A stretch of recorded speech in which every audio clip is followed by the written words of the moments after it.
last 10. Hart tips it in and it's Waller. He spins into the end zone for the touchdown. Watching greatness on one end in LeBron. There's a dude with 35 in white getting it done defensively and then offense taking over the fight. Mama, there goes that man. They have shared a brilliant championship battle, but the championship can only be won by one, and it's going Dutch in 2021. Max Verstappen, for the first time ever, is champion of the world.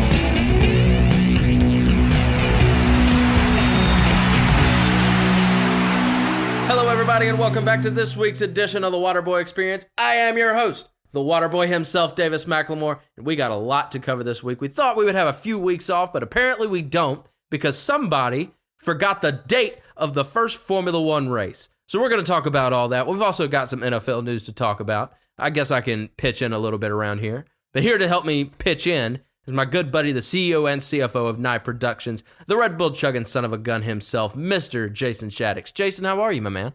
Well, I wish I could say that I'm doing pretty damn good, but the reality is I fucked up on the calculations, and instead of having 2 to 3 weeks of, just pure vacation, nothing to do, we only got 1 week, and that week that we did get off, I have to take notes for Formula One, so the struggle never ends. The struggle is constant here at Nye Productions. But on the bright side, Formula One testing was this weekend. How was it? Well, Max is going to win the world championship. Again. Let's start from the top, though, because if we go randomly, we're never going to get this down right. Let's start from the top. The RB20 is a monster on the track. It looks like a monster on the track. Now, there's sandbagging. Sandbagging is when you hide your performance by lowering the engine modes, not running as fast, not pushing all the way. That's sandbagging. All the teams do it during preseason testing.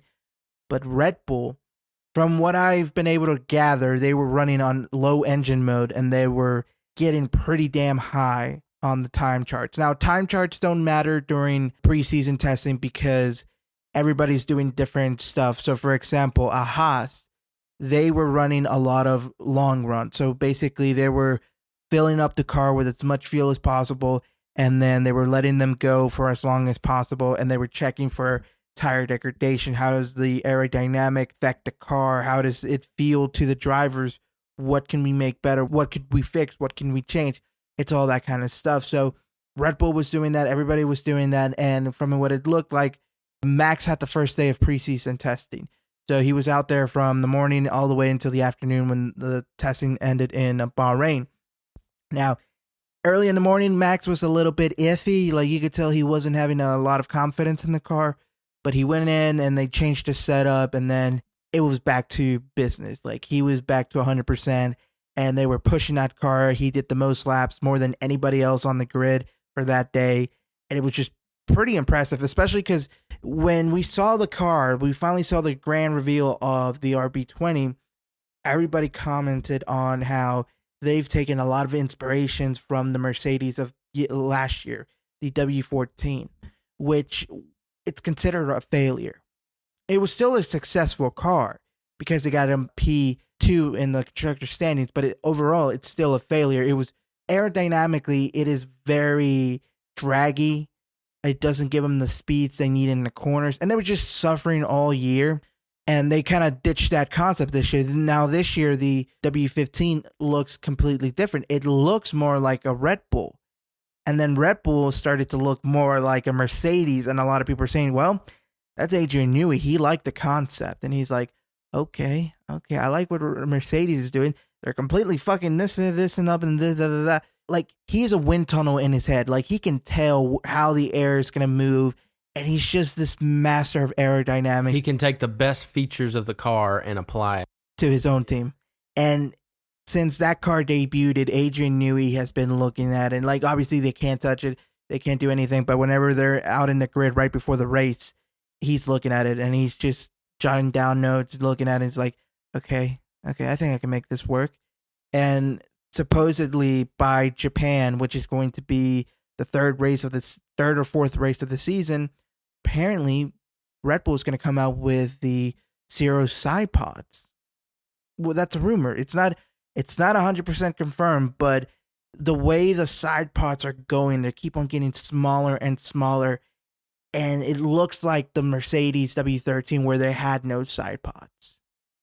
So a lot of people are saying, okay, this says either one of two things. One, Red Bull is very daring, and they think this is going to work, and if this works, Mercedes fucked up majorly, and they just couldn't figure out what was wrong with this car. But Red Bull figured it out and implemented it to their car.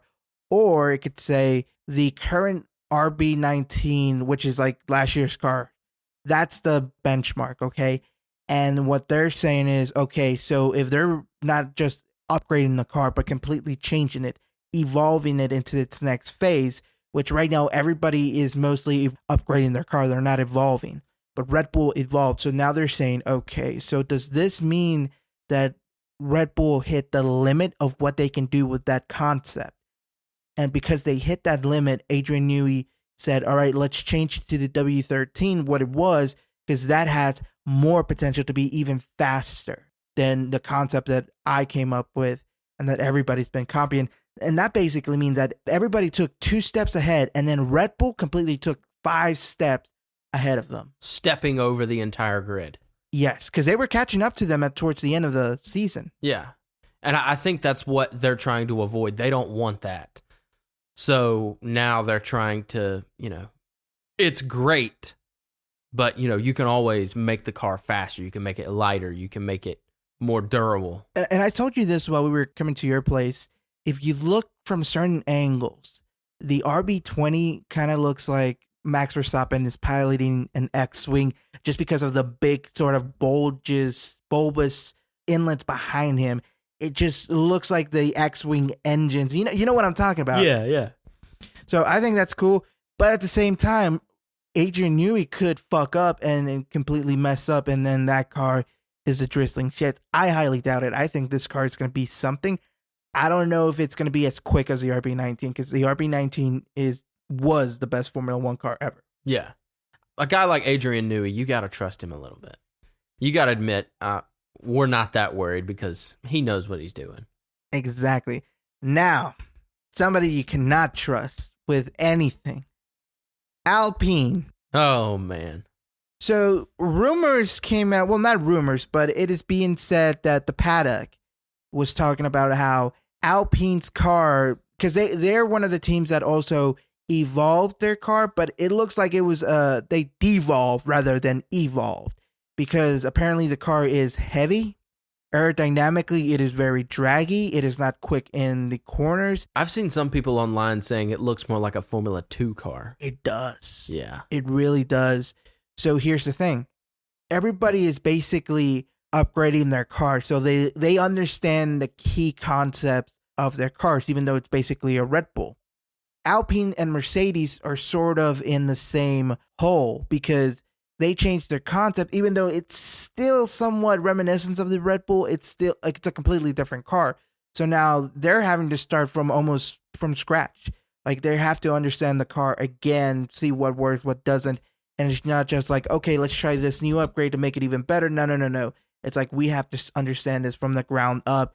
And so does Mercedes, because Mercedes was running a different car, the no side pods, which Red Bull is now, like, it's like they changed. Mercedes is now taking the RB concept and they're learning about it. Red Bull is taking the Mercedes concept and they're learning about it. So basically they're swapping. They're trying to extract the best parts of each other's car and use it against each other. Except that Mercedes is the one that gave up that concept. Right. So again, was that a huge mistake by Mercedes? And another question, why can't the dominant Mercedes figure out what was going on with that car? Time will tell. Time will tell. We'll find out in Japan if it was a good idea or not. Well, we'll find out. We'll find out by Bahrain. If Max is like a second ahead of everybody else, oof. Yeah. But going back to Alpine, it's expected that they're going to start at the very back of the grid. They're not going to be competitive. I think people are saying their only competition is going to be Haas and Kick Sauber. Kick Sauber steak? No. Officially, it is now called Kick Sauber. Kick Sauber. Because the whole problem. I think we're just going to call it Sauber. We're going to call it Sauber. But during the preseason testing, because like you could see that on F1 Pro TV, they were calling the teams as like, okay, this is Kick Sauber now. It's not going to be Stake. It's going to be Kick Sauber. And it's mostly because they had a problem with Stake being a gambling company, and some countries don't allow gambling, such as think Middle Eastern countries and a few Europeans. So, what are they calling the, what's their names? Visa, Cash App, Racing Bull. They're only going to be known by their initials, RB, which even the commentators... What? Even the commentator said, which is now going to mess up with our notes, because when we put RB, that stands for Red Bull. Now we're going to put RB for Visa, Cash App, Torex, McDonald's, Walmart, whatever. Target. Yeah. Whatever it's called. What a mess. Yeah. Well, how did their car look, though, at least? Was it a well-performing car? Or? Well, here's the thing, and they're under a lot of scrutiny, specifically by Zach Brown of McLaren, because what they decided to do is take the Haas route. They're working even more closely with Red Bull. It used to be they'd be more independent. They tried different things. Now, they didn't work as well as Red Bulls. And now they're taking almost every part that they can from Red Bull and incorporating it into their cars. So a lot of the parts that are in the new Visa Cash App, Racing Bulls, whatever the fuck it's called, it's basically the RB19 and maybe a little bit of the RB18. Because certain parts you can get like last year's suspension, or you could get this year's this and that, but like sometimes it's only 2 years ago and it might still work. So that's what they're doing, and Zach Brown has a problem with it. So time will tell. I'm definitely going to look out for them, but I'm not going to call them V-Carb or Visa Cash App or RB. They're going to be called Toro Rosso. That's what we're going to call them. We're going to call them Toro Rosso. V-Car Bulls. Bullshit. No, bullshit. Bullshit. They're the racing bullshit. Yeah. We're going to call them the BS. that should be their new name, BS. Instead of RB, it's RBS. Yes. Isn't that a racing term? No. RBS? No, you're thinking of DRS. DRS, yeah. Okay. But they looked okay. It's just hard to see what they're capable of. Now, McLaren, though, they look good. They really did. As we expected. They're not going to be at the back like they did last year in Bahrain. I think they're going to be fighting for podiums. Ferrari also looked good. Ferrari was trying to figure out a lot of its issue from last year. Apparently, after the first day of preseason testing, they asked the drivers how they felt in the car, and I think it was Charles who said, "This is night and day. Like, this car feels comfortable. The other one, I was fighting it. I was struggling with it. This one, right from the start, it felt nice. It felt controllable." Doesn't that sound good for Lewis Hamilton? It really does. But then it also sounds bad that Carlos Sainz won't get to drive that car. No, yeah. But I don't know. He'll find a new spot. Yep. Now, Williams, oh boy. The car looked good. But looked good and was good are two whole different things. Now, the car did look like it was fast, but Williams has been putting their money in, we're going to be fast in certain tracks, which works. But at the same time, Williams is now starting to get bigger and bigger. They need to focus on, all right, we need to be good on all tracks. Overall, we need to be better. And Alex Albon did suffer a fuel pump issue during the first day of preseason testing. And then Logan Sargent, Logan bended. Yeah. I mean, we're not even in a real race, and you're like, God damn it. Does that say anything about the car? Yes and no. Is that something about him? Yes and no. So it might say that the car is a little bit tricky to drive, but at the same time, because there's so many major upgrades to the car during the winter break, it's also saying, okay, we're pushing the limits of this car and we're trying to find, okay, this is the limit. This is not the limit. Okay, we could push harder here. We push way too hard there. So it's a 50-50 shot on that. But overall, they look decent. The car looks good, but their performance was decent at best. Now, Aston Martin, they look like they were back to their old ways, and the car looked fast. But can it hold up? That's the question. We said that same thing in, I think, Saudi Arabia when Fernando Alonso was challenging Max for a little bit, and then he got overtaken. But he's like, "We just give us a few races, and we'll be back fighting them." And then I told you, I don't think they might be able to keep this up, and they weren't able to keep it up. In fact, I think towards Austin, they had to revert back to the original spec of the car because the way they were going was not working at all. So again, that comes the question of, all right, are you sure you guys got it this time around? Because everybody else caught up. You were ahead of the pack. But then McLaren did what you guys did, and they got fast. But they didn't go down. They went up. They kept on going up, and now they're going up. So that's the question. Is Aston Martin able to capitalize on what little thing they gained? Because now they're behind everybody else. Everybody else learned from the Red Bull, the RB19. Meanwhile, they had to revert back to the original spec. And now they have to build upon the original spec and go in a different route. They surprised us last year. We'll see if they can surprise us again this year. All right, and we sort of talked about them a little bit, but we didn't really get deep into them. But Haas, like I said, they were doing long runs. They were testing out the car, see what works, what didn't. Honestly, Gene is unable to invest more money into the team. And a lot of fans are calling for them to sell the team. Well, Gene to sell the team to Andretti. And I think that's right because I don't see Haas being any good or doing anything spectacular or innovating. And actually, and this is very interesting. I don't know if I've told you this, but a Dutch journalist talked to Gunther Steiner about him leaving the team. And he did give us a little bit of an insight because Gunther told him that he found a $20 million sponsor. So a sponsor who was willing to pay $20 million. And he asked Gene for a stake in the company, shares in the company. Because he's been there since day one. He's been building that team. He's been running that team. But you know what? Gene didn't like it. So Gunther stepped down. That's crazy. It is. Some people are saying... But that doesn't make any sense. Why would you... You need the money. You're Haas. Yeah. I think it is also because he felt that Gunther wasn't getting the most out of the team or what the team had. That's what Gene says.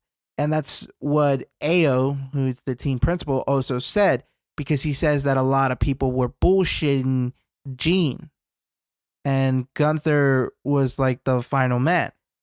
Which also means, doesn't that mean that Ao, who was the some kind of role technical director, I think, wasn't he also bullshitting Gene then? Yeah. Kind of stooge himself. He did. But I mean, you said this is a Dutch newspaper? Well, no. A Dutch journalist had an interview with Gunther, and then Gunther off the record told him, hey, this is what's going on. You could tell people. I just didn't want to say it directly in the interview. Because right. I think he was being interviewed with along somebody else, and he didn't want to make it just about Gene. Well, and the other thing is, this is a Dutch journalist. We know what Dutch journalists have been up to lately. Which takes us to our next bit of news. Apparently, the investigation is concluded, and we should get an answer today or tomorrow, more than likely tomorrow. Just our luck. Did you hear how many pages the report was? 10 pages. Again, we don't know what the speculations are. We don't know anything. No. So apparently they're going to make a decision, the company Red Bull is, today or tomorrow, and I think it's going to be tomorrow. So we're going to have to wait to see that. And let's focus on one final team before we go away from this segment. Sauber, Kick, Steak, whatever the fuck you want to call it. They were forgettable. You really didn't see much of them, and you really didn't think about them. And I think that's going to describe their season. There. Yeah. Middle of the card, doesn't really pass anybody up or anything. Just no there. Disappointment. Well, are they really a disappointment, or are they meeting expectations? I think they're just mediocre. But that was the Formula One testing thing. Now, I do want to ask you, who do you think is going to get second place and third place in the coming race of Bahrain? Oh yeah, because we know who first place is going to be. Unless he completely bends it or the engine blows up, Max is going to win. I think P1 is going to be Max. I think P2, we're going to see Charles Leclerc. Ooh. I think P3 we'll see Lando Norris. I think it's going to be P2, Oscar Piastri. Oh. P3, Carlos Sainz. You have a lot of faith in your boy, Oscar. Well, technically, he's the second man to win a race not named Red Bull he's the second man to win. The only other man. To win. No. Oscar Piastri won a sprint race. He's the man that won a... Wait, no. So, he's the man that won one of the other races. That doesn't matter. He's the only man not in Red Bull to win some kind of a race last year. Or be named Carlos Sainz. Or be named Carlos Sainz, yeah. Yeah. So, I thought that was interesting. He's the only non-Red Bull Spaniard person. Okay. Oh, let's just give it up. Hold on. I got it. He is the one person who has never been part of the Red Bull family, either as a junior driver, racing in Toro Rosso, racing in Red Bull at the moment, or any of that stuff. Because remember, Carlos used to be a race driver for Toro Rosso. He's the only racer not associated in any way with Red Bull to win some kind of a race last year. Yes. Boom. Boy, that took a lot out of me. Yeah, that took us way longer than it should have. Thank you guys for listening to this episode of the Waterboy Experience. And I didn't get to say my line, you fucking dickhead. We'll say it. No, I can't say it anymore. You ruined the moment. I signed us out, white boy. Oh, fuck up. Second and goal just outside the 10. Carr tips it in, and it's Waller. He spins into the end zone for the touchdown.